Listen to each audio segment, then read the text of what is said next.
Matius pasal yang pertama, silsilah Yesus Kristus. Inilah silsilah Yesus Kristus, anak Daud, anak Abraham.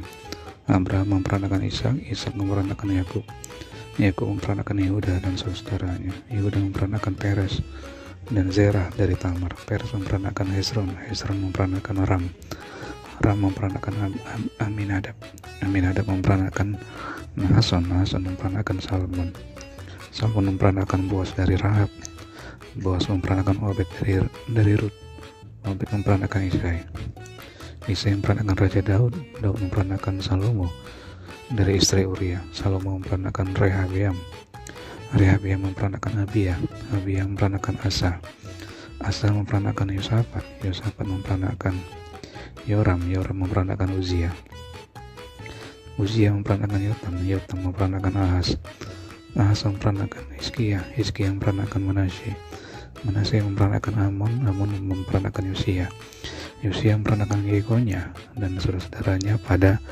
waktu pembuangan ke Babel.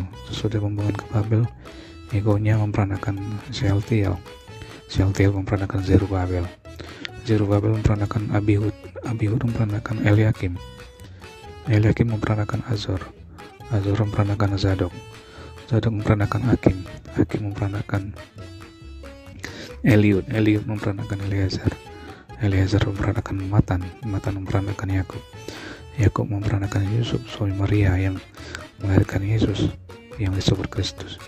Jadi seluruhnya ada 14 keturunan dari Abraham sampai Daud, 14 keturunan dari Daud sampai pembuangan ke Babel, dan 14 keturunan dari pembuangan ke Babel sampai Kristus. Ayat 18, kelahiran Yesus Kristus. Kelahiran Yesus Kristus adalah seperti berikut. Pada waktu Maria ibunya bertunangan dengan Yusuf, ternyata ia mengandung dari Roh Kudus sebelum mereka hidup sebagai suami istri. Karena Yusuf suaminya seorang yang tulus hati dan tidak mau mencemarkan nama istrinya di muka umum, ia bermaksud menceraikannya dengan diam-diam.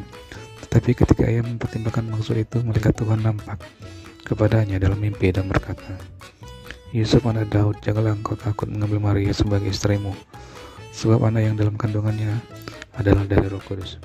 Ia akan melahirkan anak laki-laki dan engkau akan menamakan dia Yesus, karena dialah yang akan menyelamatkan umatnya dari dosa mereka. Hal itu terjadi supaya genaplah yang difirmankan Tuhan oleh Nabi. Sesungguhnya anak darah itu akan mengandung dan melahirkan seorang anak laki-laki, dan mereka akan menamakan dia Immanuel, yang berarti Allah menyertai kita. Sesudah bangun dari tidurnya, Yusuf berbuat seperti yang diperintahkan malaikat Tuhan itu kepadanya. Ia mengambil Maria sebagai istrinya, tetapi tidak bersetubuh dengan dia sampai ia melahirkan anaknya laki-laki, dan Yusuf menamakan dia Yesus. Matius pasal yang kedua, orang-orang Majus dari timur. Sesudah Yesus dilahirkan di Betlehem di tanah Yudea pada zaman Raja Herodes, datanglah orang-orang Majus dari timur ke Yerusalem dan bertanya-tanya di manakah dia, raja orang Yahudi yang baru dilahirkan itu. Kami telah melihat bintangnya di timur dan kami datang untuk menyembah dia. Ketika Raja Herodes mendengar hal itu, terkejutlah ia beserta seluruh Yerusalem. Maka dikumpulkannya semua imam kepala dan ahli Taurat bangsa Yahudi, lalu dimintanya keterangan dari mereka di mana Mesias akan dilahirkan. Mereka berkata kepadanya, di Betlehem di tanah Yudea, karena demikianlah ada tertulis dalam kitab Nabi, dan engkau Betlehem, tanah Yehuda, engkau sekali-sekali bukanlah yang terkecil di antara mereka yang memerintah Yehuda, karena daripada mula akan bangkit seorang pemimpin yang akan menggembalakan umatku Israel. Lalu dengan diam-diam Herodes memanggil orang-orang Majus itu dan dengan teliti bertanya kepada mereka, bila mana bintang itu nampak. Kemudian ia menyuruh mereka ke Betlehem. Katanya, pergi dan selidikilah dengan seksama hal-hal mengenai anak itu, dan segera sesudah kamu menemukan dia, kabarkanlah kepadaku supaya aku pun datang menyembah dia. Setelah mendengar kata-kata raja itu, berangkatlah mereka, dan lihatlah bintang yang mereka lihat di timur itu mendahului mereka hingga tiba dan berhenti di atas tempat di mana anak itu berada. Ketika mereka melihat bintang itu, sangat bersukacitalah mereka. Maka masuklah mereka ke dalam rumah itu dan melihat anak itu bersama Maria ibunya, lalu sujud menyembah dia. Mereka pun membuka tempat harta bendanya dan mempersembahkan persembahan kepadanya, yaitu emas, kemenyan, dan mur. Dan karena diperingatkan dalam mimpi supaya jangan kembali kepada Herodes, maka pulanglah mereka ke negerinya melalui jalan lain. Ayat 13, penyingkiran ke Mesir. Setelah orang-orang Majus itu berangkat, nampaklah malaikat Tuhan kepada Yusuf dalam mimpi dan berkata, bangunlah, ambillah anak itu serta ibunya, larilah ke Mesir dan tinggallah di sana sampai aku berfirman kepadamu, karena Herodes akan mencari anak itu untuk membunuh dia. Maka Yusuf pun bangunlah, diambilnya anak itu serta ibunya malam itu juga, lalu menyingkir ke Mesir dan tinggal di sana hingga Herodes mati.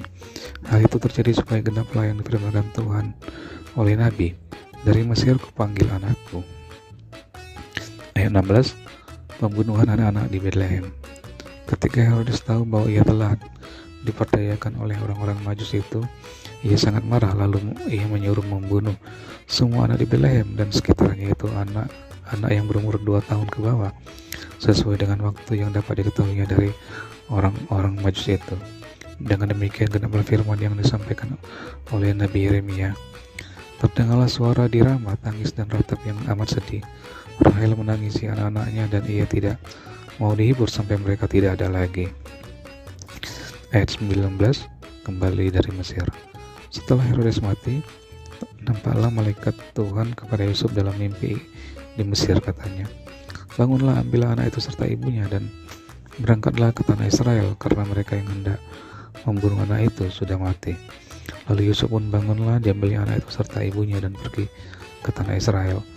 Tetapi setelah didengarnya bahwa Arkelaus menjadi raja di Yudea menggantikan Herodes ayahnya, ia takut ke sana karena dinasihati dalam mimpi. Pergilah Yusuf ke daerah Galilea. Setibanya di sana, ia pun tinggal di sebuah kota yang bernama Nazaret. Hal itu terjadi supaya genaplah firman yang disampaikan oleh nabi-nabi bahwa ia akan disebut orang Nazaret.